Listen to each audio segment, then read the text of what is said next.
So now I have an amazing new partner on this show. She's going to be my guest today, Jennifer Mowdy, who created and runs and owns the literary cat company Bookstore and Cat Lounge. But you will also find us on Cat Chat. We are going to be discussing all kinds of cat-themed, mostly fiction, although we might do some nonfiction. So you got to stay tuned both places. This woman knows books, and boy, does she know cats.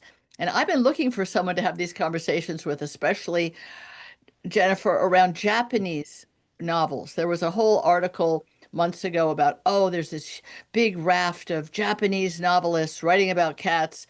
I thought, cool. And I asked the publisher for review copies and I read them and I thought, this is interesting. Could I interview the author? No, they don't speak English. Could I interview the translator? No, that neither do they, not comfortably. I thought, okay, I'll find somebody. Jennifer Mowdy.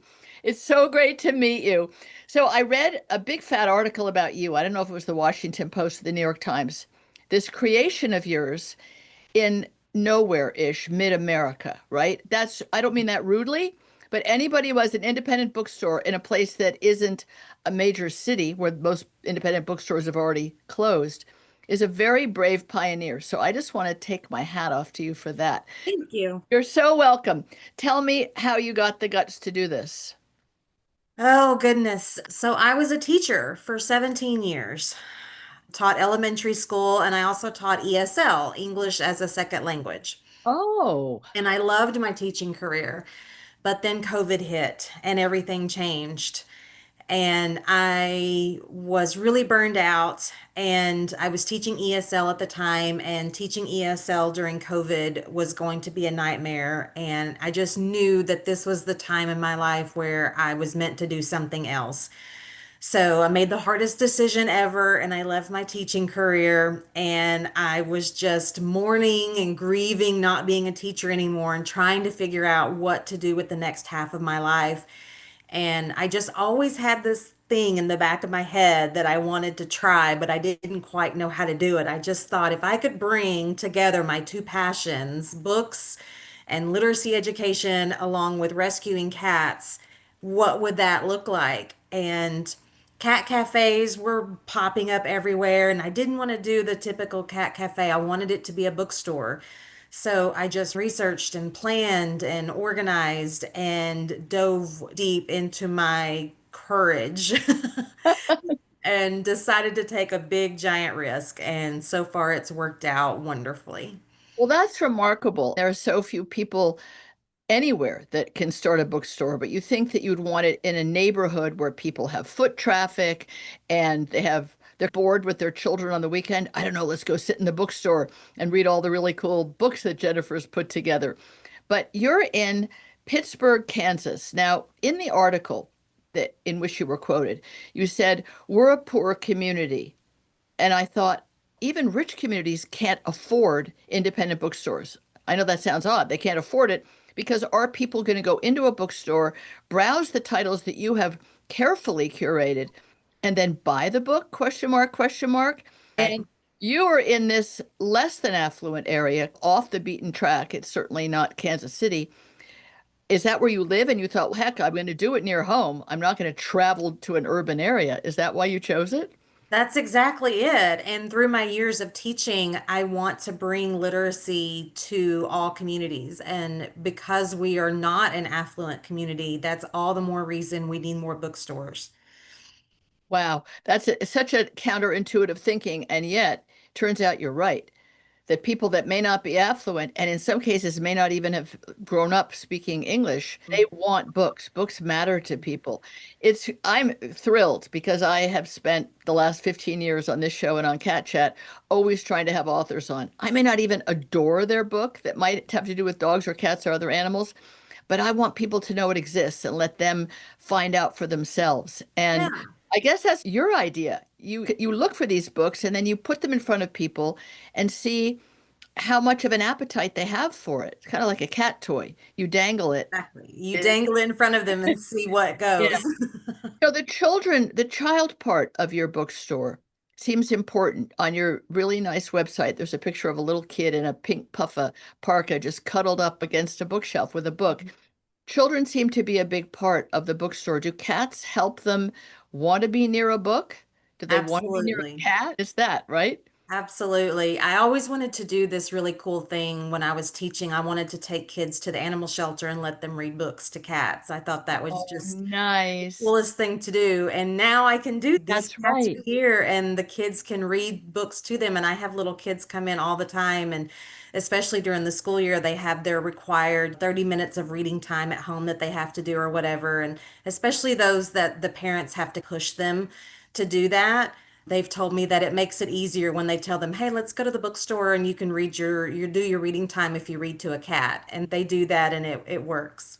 That is so lovely. So let's just talk economics. So in they come with their grubby little fingers. I don't mean that rudely, but they're grubby little kid fingers. And they leaf through the books that you have there for sale. How much is just, are they treating you like a library, which you don't mind? You're a teacher. You Right. just want them to love books and read and maybe even at someday take home a cat. But economically, do people feel guilty? A guilty, not a guilty pleasure, but guilty that they're using your space and your lights and your Wi-Fi maybe and your books and then going home empty-handed?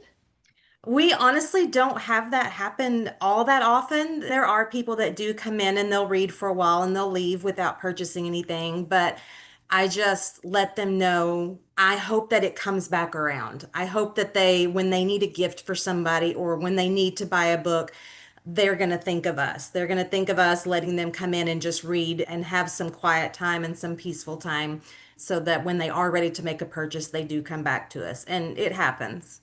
Nice. That's believing in good karma somehow makes it happen. But I Right. will say the part of that sentence that's interesting is when they need to buy a book for a gift. And my guess is that the Literary Cat Company has put people in a mindset that a book is a gift. I don't think that everyone even thinks of that anymore, whether it's Yes. for their grandchildren or their best friend, an adult book. I don't think that people necessarily think of books as gifts as giving a man a tie at Christmas. Not that many of them wear ties that much anymore. There's something about books that seemed less sexy, less thoughtful, less special, but it's not. It's not great when somebody gives you a book and it was published like 4 years ago and they took it off their shelf, which is fine if they say, I want to share this book of mine with you. But buying a fresh book, you obviously have books that were published years ago because Right.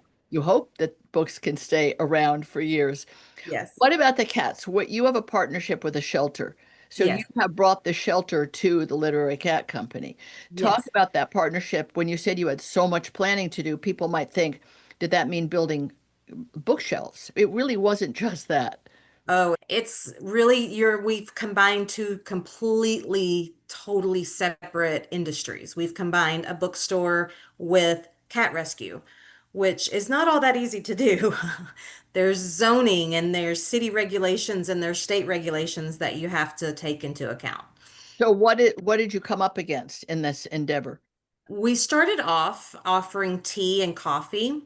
So that was a whole other beast in itself because we had to follow certain city and state regulations about having the cats separated from the tea and coffee.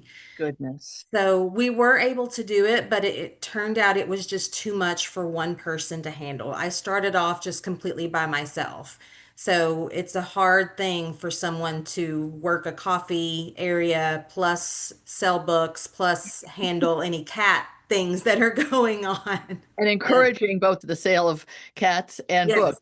Cats aren't really for exactly. sale, but still, it's a transaction, right? Yes, it is. So that just got to be too much. Hopefully, we would love to be able to bring the coffee and tea back once we figure out a better way to do it. But even after I was able to hire my first employee, it was still just too much for two people to handle. So we did not get the whole coffee and tea going like we originally planned, but maybe one day we will. What if somebody was to have a food truck type of thing, a coffee, tea, soda truck outside? Would you legally be allowed to let people bring Yes. in their drink? Yes, absolutely. In fact, we're Idea for situated somebody in Pittsburg, Kansas. Come on, guys. If exactly. Jennifer Mowdy could make a whole store and a cat rescue happen, you can bring your food truck there, and you've got a lot of good audience right there, right That's at the door. right. We're actually perfectly situated. We're right next to a little restaurant called the Corner Patio, Oh, right next door where I can just walk out the door and they're right there. So people all the time will go over there and get their coffee or they make these amazing smoothies and they'll go over there and get their drinks and they bring them over to where we are. And that's perfectly fine. We don't mind that at all. And the state does not frown upon that at all. We just let people know the cats can be jerks and they like straws in particular. So you just have to watch your beverage.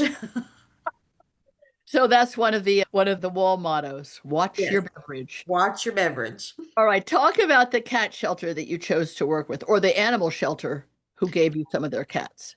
Currently we're working with SEK Animal Advocates. They're a wonderful foster-based rescue slash shelter here in Pittsburg, Kansas. We work with them in the fact that when they get cats in that they think would be a good fit for our store, have a good personality for our store, then they let us know. And if we've got room, we take them in. So we're just a big foster home. We've figured out that our magic number is 10. If we have 10 Fun. cats, then we're doing good. Any more than that gets to be a little bit of a handful. Less than that feels like we don't have very many cats. We do have three permanent bookstore kitties. They are permanent residents. They are the owners and managers of the store. They keep us all in check. So we always have those three.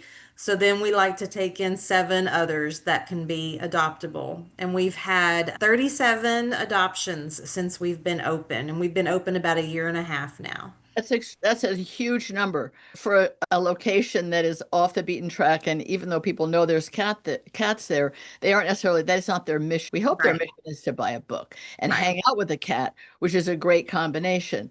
But falling in love with one and taking one home would be wonderful. And the cats have already been spayed, neutered, vaccinated, microchipped, whatever is necessary for health. So they're ready to go to a new home, Yes.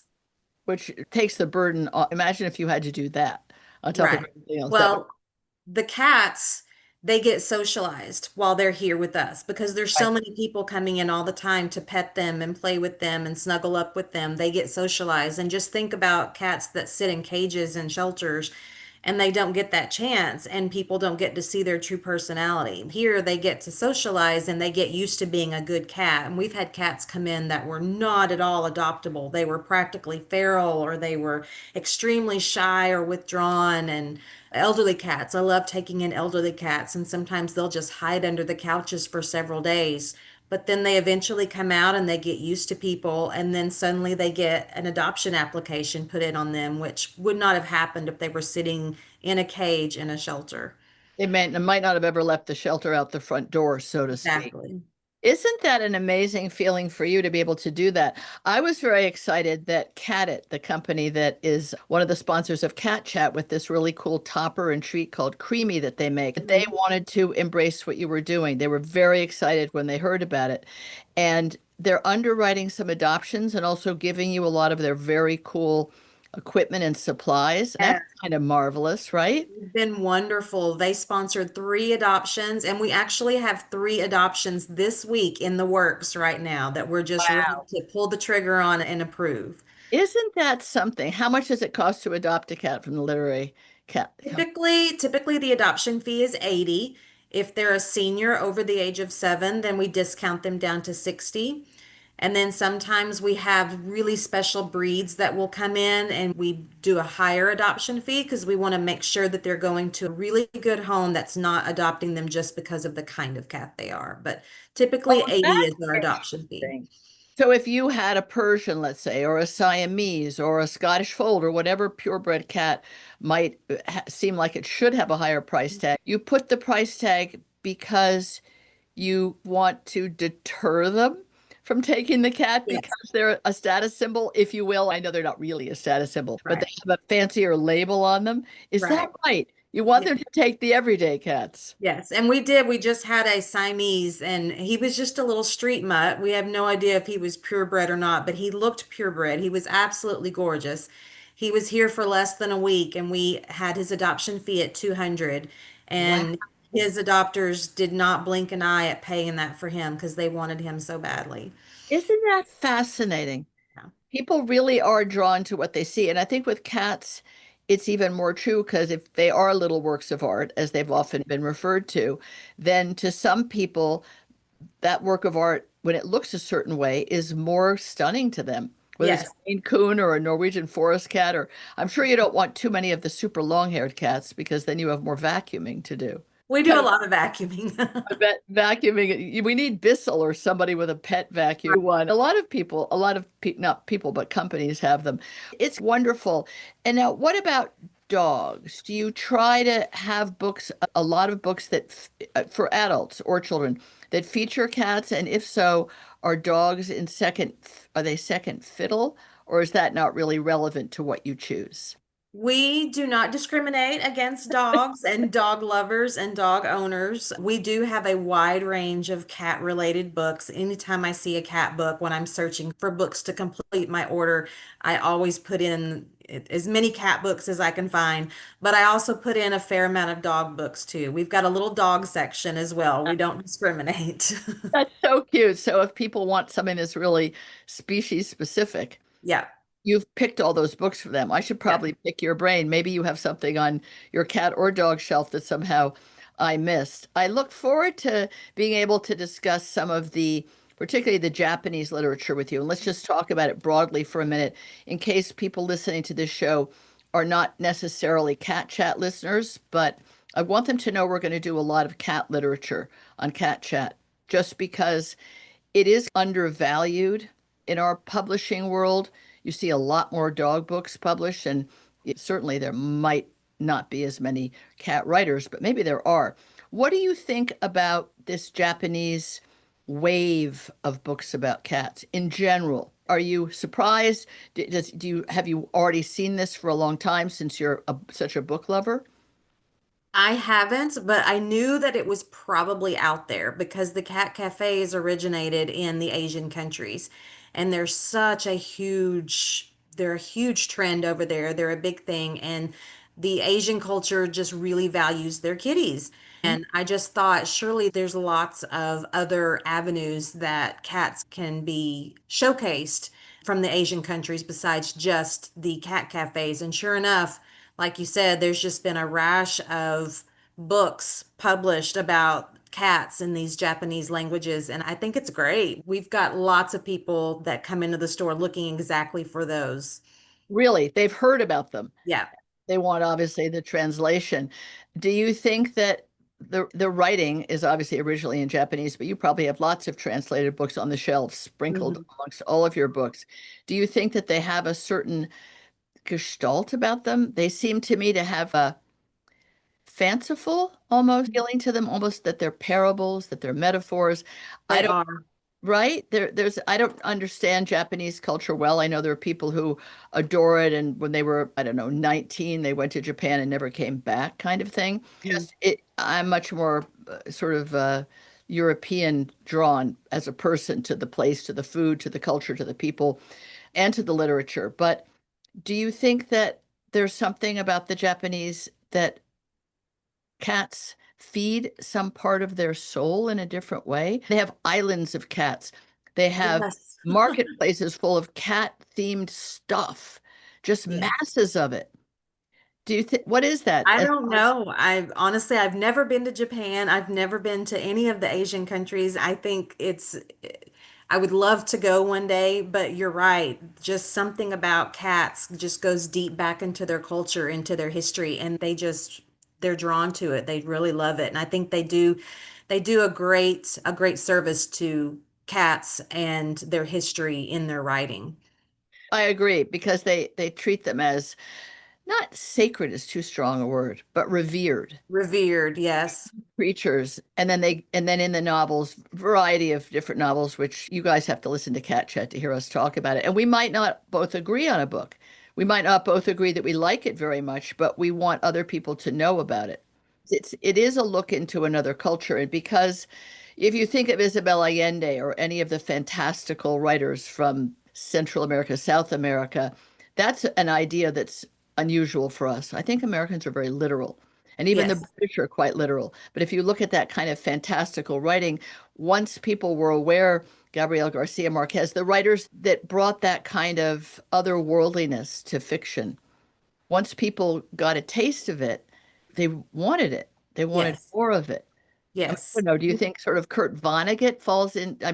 Names are just popping in my head. Do you think Kurt Vonnegut kind of falls into that category as an American Oh, writer, writing possibly. inventive, crazy, believable but unbelievable. Fantasy itself as a genre is so popular right now. It's just so huge that I think any kind of a an off take on it, like the cat fantasy, I think is going to find its audience.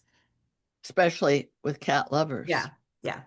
So, what would be your wish for the next generation? Would it be to buy more books, read more books? That seems to be a lot of it. It's not hard to get kids to love cats or want cats. Right. But We what just about want books? I want to get books into the hands of as many of our community members and beyond as possible. The more books in their hands, the better. The more literature, the more cultural experiences that they can have. Like you said, we are a low socioeconomic community, and a lot of these kids and adults will never leave Pittsburgh. I want them to be able to visit other worlds if they don't physically leave Pittsburgh. That's just a great way of putting it. When you were teaching ESL, was it mostly to Spanish speaking children, or Yes. was that, Had is that the had a main? large family of Guatemalan students. Oh, we won't discuss what their lives are like now. We can't Yeah, discuss politics. It's all too unbearable. But a lot of Guatemalans, how did they wind up coming to Pittsburgh, Kansas? Some family members came and others joined them. that was exactly it. As best I could tell, I would always ask, "How did you end up here?" And it was always a family member. A family member found their way here somehow, and I could never get to the root. Like there must have been one particular family member that found it for some reason, and then they all came because they just needed to escape just the terror and the horror that they were living in at home. Absolutely. And if we look at our history, our very short history of our very young country, there are pockets of nationalities around this country that were the same thing. One person from Ireland, one person from Sweden or Norway came over, or Italian for sure. Mhm. And the Basque people came over. One person would come and make their way, and then they'd send for the wife or the children or the brother. Right, And they wanted to have a community in which their culture, where they had a comfort zone and also a temporary bed, at least in the beginning, perhaps right. some help getting employment. So it's definitely how America has always worked. And Yep. it's interesting that in a place that you wouldn't know how did, like you said, who was the first one? Didn't the Mormons get started by one man goes out in the desert kind of thing to Utah and Yeah, says, come on, y'all, come yeah, follow me. It's the same kind of idea. And whether it's escaping war and that kind of terror or famine or just economic issues in the country that they live in, right. was for the Irish. And aren't there parts of Minnesota or some northern place that are just like some northern place in Northern Europe because it's full of people Oh, from I'm sure. Yeah, way or someplace. Everyone that lives there is like, Tracy, why don't you know this? I just know that there are cultures that have come here and created a subculture, which is right, part of what makes America interesting and strong. And in terms of people that come without the English language, like people from Central and South America and right, Mexico, they really want English because they want to not necessarily assimilate, but they want to function. They want to be right. functioning. And books really help with that, Absolutely, absolutely.